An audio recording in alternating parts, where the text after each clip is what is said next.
ಯಜಮಾನ ಯಜಮಾನ. ದೊಡ್ಡಮ್ಮ, ನೀವು ಟಾಸ್ಕ್ ಬಗ್ಗೆ ಏನೋ ಹೇಳಿದ್ರಿ, ಬಟ್ ಏನ್ ಮಾಡ್ಬೇಕಂತಾನೆ ಹೇಳಿರಲ್ಲ. ಹೇಳ್ತೀನಿ ರಮ್ಮ. ಈ ಟಾಸ್ಕ್ ಅಲ್ಲಿ ಮೊದಲೇ ಎಲ್ಲ ಫಿಕ್ಸ್ ಮಾಡಿರಲ್ಲ. ಸ್ಪಾಂಟೇನಿಯಸ್ ಆಗಿ ಏನ್ ಅನ್ಸುತ್ತೋ ಅದನ್ನ ಹೇಳ್ತೀನಿ, ನೀವು ಮಾಡ್ಬೇಕು. ಸರಿ ಮಾವ, ನೀವ್ ಹೇಳಿದ್ದನ್ನೇ ಮಾಡ್ತೀವಿ, ಹೇಳಿ. ಇವತ್ತು ಯಾಕೋ ನನ್ನ ಎರಡೂ ಕಾಲುಗಳು ತುಂಬಾ ನೋಯ್ತಾ ಇದೆ. ನೀವು ಇಬ್ಬರು ಕಾಲು ಒತ್ಬಿಟ್ಟು ನೋವು ಕಡಿಮೆ ಮಾಡಬೇಕು. ಓ, ನಾನ್ ರೆಡಿ ಮಾವ. ನಾನು ರೆಡಿ ಮಾವ. ಸರಿ, ಹಾಗಿದ್ರೆ ಲಲಿತಾ. ಏನ್ರಿ? ಹಾಸು ಚಾಪೇನಾ? ಹಾ, ಸರಿ.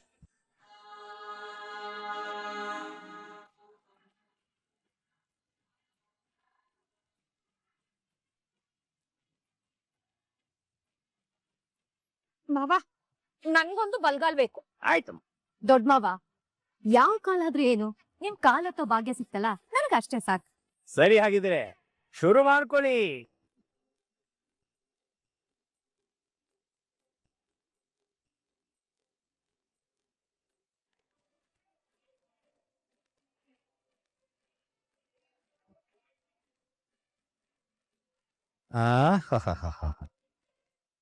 ಲಲಿತಾ, ಎಷ್ಟು ಹಿತವಾಗಿದೆ ಗೊತ್ತಾ? ಏನೋ ಕೇಳ್ಕೊಂಡ್ ಬಂದಿದ್ದೀರಾ? ಅನ್ಭವ್ಸಿ ಅನ್ಭವ್ಸಿ.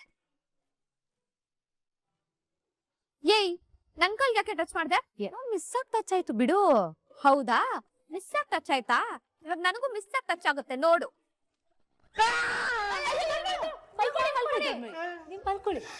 ಏಯ್, ನಾನ್ ಜಸ್ಟ್ ಟಚ್ ಮಾಡಿದ್ದು, ನೀನ್ ಇಷ್ಟು ಜೋರಾಗಿ ಹೊಡಿತ್ಯಾ? ಮಾಡ್ತೀನಿ ಇರು. ನೀವಿಬ್ರು ಏನ್ ಮಾಡ್ತಾ ಇದ್ದೀರಾ? ನೀವ್ ಸುಮ್ನಿರಿ ದೊಡ್ಡ ಬಾಬಾ. ಇವಳು ನನ್ ಕಾಲ್ ತಟ್ಟೆ ನಾನ್ ಸುಮ್ನಿದ್ ಬಿಡ್ಬೇಕಾ? ನೀನ್ ನನ್ ಕಾಲ್ ತಟ್ಟೆ ಬಂದ್ರೆ ನಾನ್ ನೋಡ್ಕೊಂಡ್ ಸುಮ್ನಿದ್ ಬಿಡ್ತ. ನೋಡು, ಅನ್ನೆಸೆಸರಿಗೆ ನನ್ ಕಾಲ್ ತಟ್ಟೆಗ್ ಬಂದ್ರೆ ನಿನ್ ಕಾಲ್ ನಂಗೆ ಮುರ್ದು ಬಿಡ್ತೀನಿ ಅಷ್ಟೇ. ನೀವ್ ಸುಮ್ನಿರಿ ಮಾವ. ಏಯ್, ನೀನ್ ಮುರ್ದಾಕೋರ್ಗು ನಾನು ಹೆಂಗ್ ಕೈ ಕಟ್ಕೊಂಡ್ ಸುಮ್ನೆ ಕೂತ್ಬಿಡ್ತೀನ. ನಿನ್ ಕಾಲ್ನ ತುಂಡಾಗ್ ಕದ್ರಿಸ್ಬಿಡ್ತೀನಿ. ಅಲ್ರಮ್ಮ, ಮುರ್ದಾಕಾಗದೇನು ಸೌದೇನ? ತುಂಡ್ ಮಾಡಾಕಾಗದೇನು ಕೋಳಿ ಕಾಲ? ನನ್ನ ಕಾಲು ಕಂಡ್ರಿ. ಇಲ್ಲ ಮಾವ, ಇದು ನನ್ ಕಾಲು. ಇದ್ರ ತಂಟೆಗ್ ಬಂದ್ರೆ ನಾನ್ ಯಾರನ್ನೂ ಸುಮ್ನೆ ಬಿಡಲ್ಲ. ನಂದು ಸೇಮ್ ಡೈಲಾಗ್ ದೊಡ್ಡ ಮಾವ. ಅಲ್ರಮ್ಮ, ಮಲ್ಕೊಳ್ಳಿ ದೊಡ್ಡ ಮಾವ. ಬರ್ತೀನಿ ಕಣೆ, ಏನೇ ಮಾಡ್ತೀಯಾ? ನೀವು ಮಲ್ಕೊಳ್ಳಿ ದೊಡ್ಡ ಮಾವ. ನನ್ ಕಾಲ್ಗೆ ಹೊಡೆದಿದ್ದಾಳೆ. ನನ್ ಕಾಲ್ಗೆ ಹೊಡಿತ್ಯಾ? ಜೋರಾಗಿ ಹೊಡೆದ್ನ.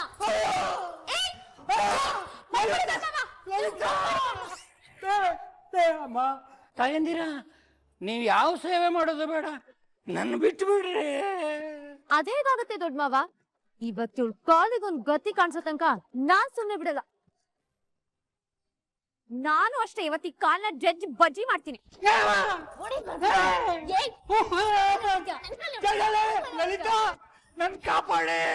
ಅಂಪೈರ್ ತೀರ್ಮಾನನೇ ಅಂತಿಮ ಆಗಿರೋದ್ರಿಂದ ಇದ್ರಲ್ಲಿ ನಾವ್ ಯಾರು ತಲೆ ಹಾಕಲ್ಲಪ್ಪ. ನಾನು ಬೇಡ ಕಣ್ರಿ ಬೇಡ ಕಣ್ರಿ ಅಂತ ಎಷ್ಟು ಹೇಳ್ದೆ. ಲಲಿತಾ, ಹಿತವಾಗಿದೆ ಅಂದ್ರಿ, ಅನ್ಭವ್ಸಿ. ಇವಾಗ ಅನ್ಭವ್ಸಿ. ಅಯ್ಯೋ ಬಿಡ್ರಿ. ಅಯ್ಯೋ ಅಮ್ಮ, ಅಮ್ಮ, ಇಲ್ಲಿ ಯಾರು ಗಂಡು ಸರಿ ಇಲ್ವಾ? ಅಯ್ಯೋ, ನನ್ನ ಕಾಪಾಡಿ.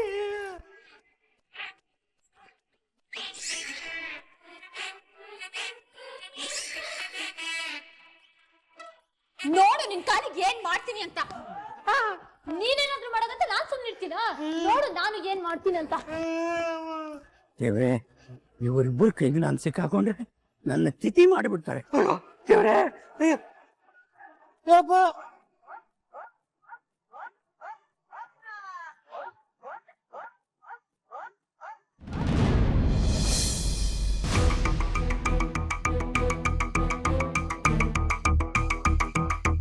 ಲೋ ತರುಣ, ಏನೋ ಇದೆಲ್ಲ, ಏನೋ ಮಾಡ್ತಿದ್ಯಾ?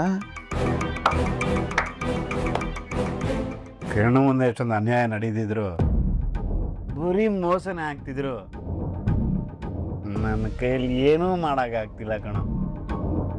ನಾನು ಇನ್ನೇನೋ ಮಾಡಲಿ, ಅವ್ರ ಸ್ವಾರ್ಥ ಸ್ವೈತ ಶಕ್ತಿ ಮುಂದೆ ಒಳ್ಳೆತನ, ನ್ಯಾಯ, ನೀತಿ ಇದು ಯಾವುದಕ್ಕೂ ಬೆಲೆನೇ ಇಲ್ದಂಗೆ ಆಗೋಗಿದೆ ಕಣೋ.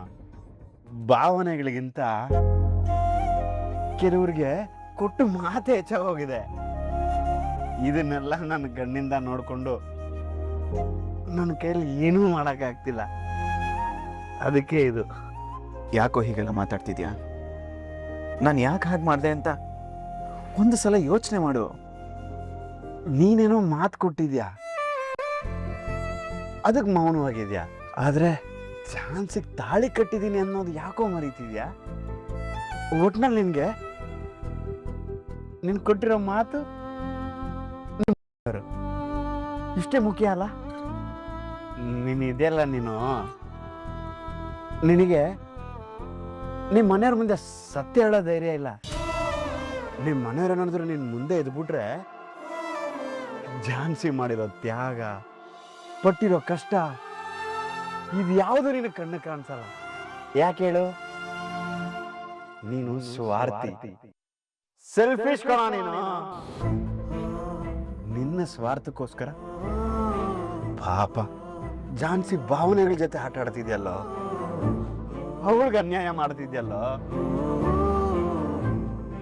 ಬೆಂಕಿಲ್ ಸುಟ್ಟಿರೋ ನನಗೆ ಅದ್ರ ಕಾವು ಯಾವ ರೀತಿ ಇರುತ್ತೆ ಅಂತ ಹೇಳ್ಬೇಡ ಕಣ. ಪ್ರತಿ ಕ್ಷಣ, ಪ್ರತಿ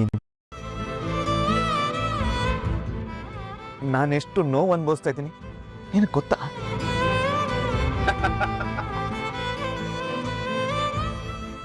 ಅದರಿಂದ ಏನಪ್ಪ ಪ್ರಯೋಜನ? ಅದರಿಂದ ಏನಾದ್ರೂ ಉಪಯೋಗ ಇದೆಯಾ? ಇಲ್ಲ. ಎಣ್ಣೆ ಬಂದಾಗ ಕಣ್ಮುಚ್ಚ ನಿಮ್ ಮನೆಯವ್ರ ಮುಂದೆ ನಿನ್ ಮನ್ಸಲ್ಲಿರೋ ಮಾತು ಹೇಳೋ ಅವಕಾಶ ಇದ್ರು ಕೂಡ ನೀನ್ ಏನೂ ಮಾತಾಡಿಲ್ಲ, ಏನೂ ಹೇಳಿಲ್ವಲ್ಲೋ. ನಿನ್ನ ಸೆಲ್ಫಿಶ್ ಅಂದ್ರೆ ಇನ್ನೇನೋ ಅಂತಾರೆ. ಇವತ್ತಾದ್ರೂ ನಿಮ್ ಮನೆಯವ್ರ ಮುಂದೆ ಝಾನ್ಸಿ ಹೆಸರು ಹೇಳ್ಬೋದಾಗಿತ್ತಲ್ವೇನೋ. ಅವ್ರ ಹೆಸರು ಹೇಳಿದ ತಕ್ಷಣ ಏನೋ ಬದಲಾಗ್ತಿತ್ತು. ಜ್ಯೋತಿಷಿ ಹೇಳಿರೋ ಮಾತುಗಳು ನಿನಗೂ ನೆನಪಿದೆ ತಾನೆ? ಯಾವುದೇ ಕಾರಣಕ್ಕೂ ನಾವಿಬ್ರು ಒಟ್ಟಿಗೆ ಬದುಕೋದಕ್ಕಾಗಲ್ಲ. ಝಾನ್ಸಿ ಅವ್ರ ಹೆಸರು ನನ್ನ ಹಣೆಯಲ್ಲಿ ಬರ್ದಿಲ್ಲ ಅಂದಮೇಲೂ ನಾನು ಹೆಸರನ್ನ ತಗೊಂಡು ಅವ್ರ ಮನೆಯಲ್ಲಿ ಹುಸಿ ಭರವಸೆನ ಹೇಗೆ ಊಟಾಕ್ಲಿ? ಇಲ್ಲ ಕಣೋ, ನಾನು ಗೆಲ್ತೀನಿ. ನಾನು ರಾಘು ಜೊತೆ ಕೊನೆವರೆಗೂ ಬದುಕ್ತೀನಿ ಅಂತ ಕನ್ಸು ಕಟ್ಕೊಂಡಿರೋ ಅವ್ರಿಗೆ ನಾವಿಬ್ರು ದೂರ ಆಗ್ತೀವಿ ಅಂತ ಅದಕ್ಕೆ ಅವ್ರ ಮನ್ಸಿಗೆ ಇವಾಗ ನೋವು ಕೊಡಬೇಕು ಅಂತ ಡಿಸೈಡ್ ಆಗ್ಬಿಟ್ಯಾ? ನೀನು ಹೇಳಿರೋ ಮಾತಿಗೆ ಚಾನ್ಸಿಗೆ ಎಷ್ಟು ನೋವಾಗಿದೆ ಅಂತ ಗೊತ್ತೇನೋ ನಿನಗೆ ಅವ್ರ ಫೀಲಿಂಗ್ಸ್ ಮಾತ್ರ ಕಾಣಿಸ್ತಿದೆ. ಆದರೆ ನನಗೆ ಅವರಿಂದ ದೂರ ಆಗ್ತಿದ್ದೀನಿ ಅಂತ ಗೊತ್ತಾದ ಮೇಲೆ ನಾನು ಅನುಭವಿಸ್ತಿರೋ ನೋವು ಎಷ್ಟು ಅಂತ ಗೊತ್ತು. ಅದಕ್ಕೆ ಕಣ ನಾನು ನಿನಗೆ ಕೇಳ್ತಾ ಇರೋದು. ನಿಜ ಹೇಳ, ಝಾನ್ಸಿ ಇಲ್ದೆ ನೀನು ಬದುಕ್ತೇನೋ? ಇಲ್ಲ, ಸಾಧ್ಯ ಇಲ್ಲ. ಯಾವುದೇ ಕಾರಣಕ್ಕೂ ಅವರನ್ನ ಬಿಟ್ಟು ಬದುಕೋದಕ್ಕೆ ಸಾಧ್ಯನೇ ಇಲ್ಲ. ಆದ್ರೆ ಝಾನ್ಸಿ ಮೇಡಮ್ ಮನಸ್ಸಲ್ಲಿ ಆಸೆ ಹುಟ್ಟಾಕಿ ನಿರಾಸೆ ಮಾಡೋದಕ್ಕೆ ನನಗಿಷ್ಟ ಇಲ್ಲ ಕಣ. ಕನಸುಗಳನ್ನ ಕಟ್ಟಿ ಅದೇ ಕನಸುಗಳನ್ನ ಕೊಲ್ಲಕ್ಕೂ ನನಗಿಷ್ಟ ಇಲ್ಲ ಕಣ. ಕೊಟ್ಟಲ್ಲಿ ನನಗವರು ಬಿಟ್ಟು ಬದುಕೋ ಶಕ್ತಿ ಇಲ್ಲ.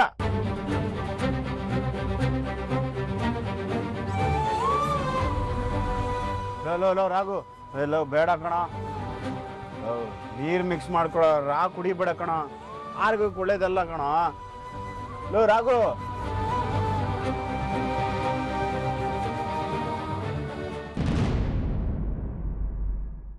ಸಾರಾ ಈಸೆಯಲ್ಲಿ ನದೇವಿ ಕಾಣುವಳು. ಏನೇನು ಅವತಾರ? ಕುಡ್ದಿದ್ದೀನಿ. ನಂಗೆ ಕುಡ್ದಿರೋದು ನಿಮಗೆ ಗೊತ್ತಾಗ್ತಿಲ್ವಾ?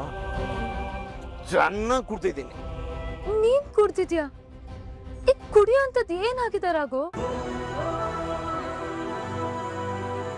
ಭಯ ಆಗ್ತಿದೆ ಮೇಡಮ್, ಭಯ ಆಗ್ತಿದೆ. ಆ ದೇವ್ರು ನನಗೆ ಯಾಕೆ ಹಿಂಗೆ ಅನ್ಯಾಯ ಮಾಡ್ತಾನೆ ಅಂತ ಕೋಪ ಬರ್ತಿದೆ. ರಾಘು, ಇವಾಗ ಏನಾಯ್ತು? ನನ್ನ ಈ ಮನಸ್ಸು ಮೌನ ಗುಡಿಯಾಗಿದೆ. ಅದ್ರ ಒಳಗಡೆ ಇರೋ ಪ್ರೀತಿ ಅನ್ನೋ ದೇವರು ಅಡಗಿ ಕೂತಿದ್ದಾನೆ, ಯಾರಿಗೂ ಕಾಣಿಸ್ತಿಲ್ಲ. ಅದು ಹೊರಗಡೆ ಬರೋದಿಕ್ಕೆ ಈ ಹಾಳ ಬುದ್ಧಿ ಬಿಡ್ತಾನೆ ಇಲ್ಲ. ಇವಾಗ ನೋಡಿದ್ರೆ ನನ್ನ ಮನ್ಸೊಳಗಡೆ ದೊಡ್ಡ ಜ್ವಾಲಾಮುಖಿನೇ ಆಗ್ತಿದೆ ಮೇಡಮ್. ಅದನ್ನ ತಣ್ಣಗೆ ಮಾಡಕ್ಕೂ ಆಗದೆ, ಹೊರಗಡೆ ಕಳ್ಸಕ್ಕೂ ಆಗದೆ, ಅದನ್ನ ಇಟ್ಕೊಂಡು ನರ್ಕ ನರ್ಕ ಅನುಭವಿಸ್ತಾ ಇದ್ದೀನಿ. ರಾಘು, ಯಾಕೆ ಹೀಗ್ ಮಾತಾಡ್ತಿದ್ಯಾ? ನನ್ನ ಮನಸ್ಸಲ್ಲಿರೋ ದೇವತೆ ಮೇಡಮ್, ದೇವತೆ ಮೇಡಮ್ ನೀವು. ನನ್ನ ಮನಸ್ಸು, ನನ್ನ ಕನಸು ತುಂಬಾ ತಂದ್ಕೊಂಡಿರೋ ದೇವತೆ ಮೇಡಮ್ ನೀವು.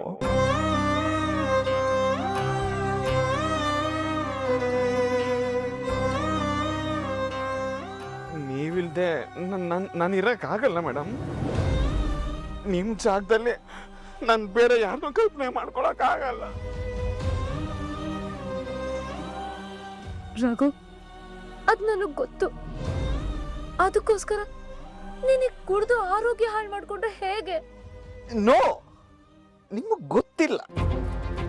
ನನ್ನ ಜೀವನನೇ ಎಕ್ಕೊಟ್ಟು ಹೋಗಿದೆ. ಈ ಆರೋಗ್ಯ ಕಟ್ಕೊಂಡು ಏನ್ ಮಾಡ್ಲಿ?